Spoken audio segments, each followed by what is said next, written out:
contributors from Nigeria, and that's journalist Samson Omale, who's in Jos.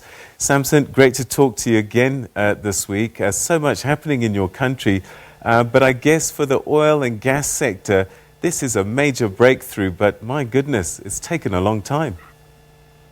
Absolutely. It's taken 13 years, Peter, for this bill to come through. It was first introduced during the regime of Umaru Musa Yar'Adua, the late Nigerian president, in the early 2000s. And then it was reintroduced by the then Goodluck Jonathan to Parliament. But it never saw the light of day until today that the Nigerian Parliament decided to have, this bill signed having it passed in the National Assembly. That's the first stage of it. It will have to go to President Muhammadu Buhari for his assent, and then it becomes law eventually in Nigeria. So let's talk a little bit about what's in it that's so revolutionary and is going to be seen as a major game changer. One of the issues is you've got communities, particularly in areas like the Niger Delta, who've always felt that they didn't get the benefit of the resource that's where they live.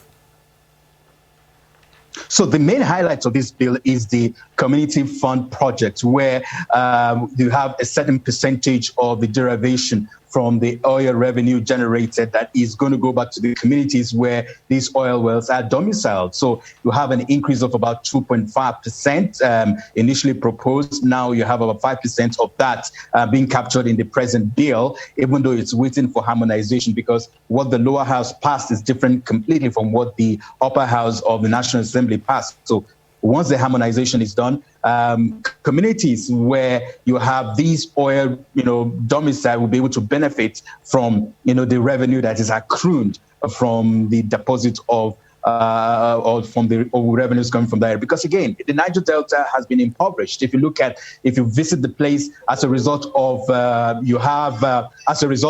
what you have in terms of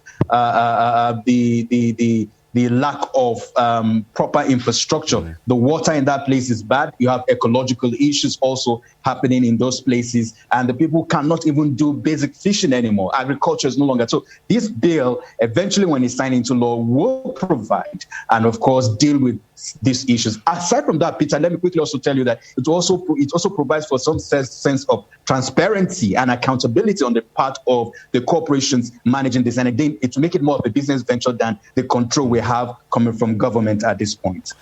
Do you think this will go a long way to start reining in the notorious levels of corruption that have always been a part of the Nigerian oil industry? I dare say this is why the bill didn't get to see the light of day in the last couple of years, because again, you know that 90 to 95% of Nigeria's wealth comes from oil, and you have so many interests, and the corruption that has faced and laced that sector over the years is mind-blowing. I mean, we can have our own state capture, if you ask me, Peter, when it comes to the Nigerian Oil Corporation. But again, with this bill coming into place, it will checkmate all of that, because again, it will make it there are governance structure being put in place. There are also check and balances that will come through, and of course, the sense of transparency and accountability that will come from this bill is quite welcoming. And for a lot of people who are within the industry, they are celebrating this bill. What does this mean for the international oil companies, who some have had pretty much of a monopoly for years and years and years? Is that going to change? And I suppose new players may come into Nigerian oil.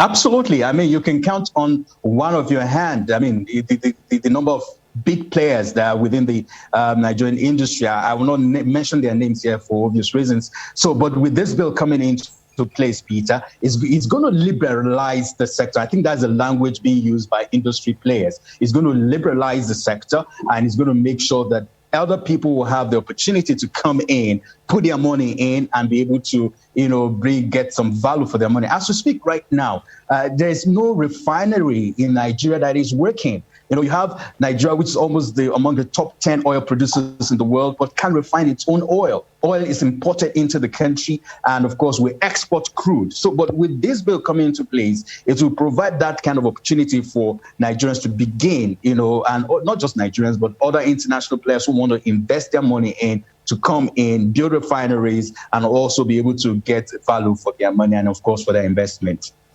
The timing is interesting. I mean, some people might say, look, Europe is not even going to be using oil in the next 2 decades or so, whatever.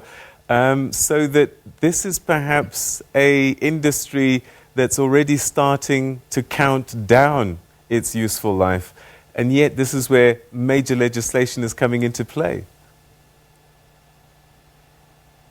Yeah, that's the irony of it, because, again, you have very few, even from this parliament today, where this bill was eventually passed, those who were in the last parliament who kept calling and said, look, it's time for us to begin to look at alternative source of energy. I mean, look at we need to begin to invest in that more than we're having right now. But you see, what we're having is a situation where maybe possibly majoring the minors. But again, I've spoken to a few industry players in the course of the day, and they said, look, this is better than nothing. That with the rest of the years, because we need to do a lot of catch up, this is coming at a time that it will at least, salvage a few things. Because just about yesterday, the Minister of Petroleum, Minister of State for Petroleum in Nigeria was saying that, look, we cannot continue to pay subsidy for oil. And this is because we're spending a whole huge chunk of whatever is generated, into subsidizing oil for most Nigerians. And that is becoming absolutely something the government can no longer, cope with. And so with this bill coming in also into place, it's going to address a whole lot of these issues. All right. So you might have partly answered my next question. What is the national, the state oil company, the NNPC, going to look like after this bill? So it's going to be unbundled, because as it is right now, is a huge corporation. And as you rightly put, is the Nigerian National Petroleum Corporation. So that corporation, we're looking forward to it being unbundled. And once it is unbundled, it becomes more independent and more transparent. And you begin to also have the kind of control government has. And of course, sometimes becomes a little bit political. As we speak, the president of Nigeria, Muhammadu Buhari, in the last 6 years has acted as the Minister of Petroleum Resources, even though he has a Minister of State. So these are some of the issues and situations we've had over time. So with this coming into place now, even the award of contracts, the issuance of oil licenses for mining of these of crude oil in Nigeria, all of that, which is saddled within the Nigerian National Petroleum Corporation and its subsidiaries, all that will be on board, and of course it will become create a level playing ground for those who want to come into the sector. So the industry itself, perhaps a little jubilant with this news. What about ordinary Nigerians? Have they been talking about it? Is this something that they're watching? Because, as you said, it plays such a major role in terms of the country's fortunes that this change may affect them too. Absolutely. But funny enough, the ordinary Nigerians are not really bothered about whatever happens there. What they're more concerned about is when they get to the gas station, how much are they paying for fuel? How much are they paying, to put gas in their cars? Because, Peter, what's interesting about this is that the price of gas, of petrol, of kerosene, has a rebound effect because it deals with transportation. So once you have an increase in the price of gas or petrol at the gas station, it has a rebound effect on staples, on everyday commodities and all that. And that's what Nigerians are concerned about. So the question they're asking you is, with this bill being signed, or rather being passed by the National Assembly, will it translate into them getting to pay less for fuel, at the pump station? which is not what is going to be obtainable. So, but that's what is going to be. But in the long run, I think it's not a short-term value that ordinary Nigerians will get. It will take some bit of time when they will begin to reap the benefits of this. If again the government is true in terms of getting and harnessing the resources it's getting from this bill, from this huge bill, when eventually comes and is passed into law.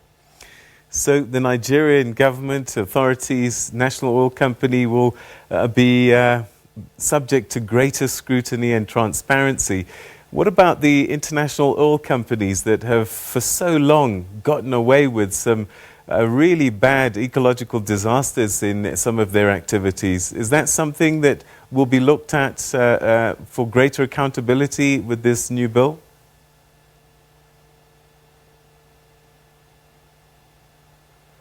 All right, it looks like we've just lost Samson Omale there, but I think we got the gist of it. Breakthrough legislation being passed by the Nigerians, but I think Samson is back. Samson, are you still there?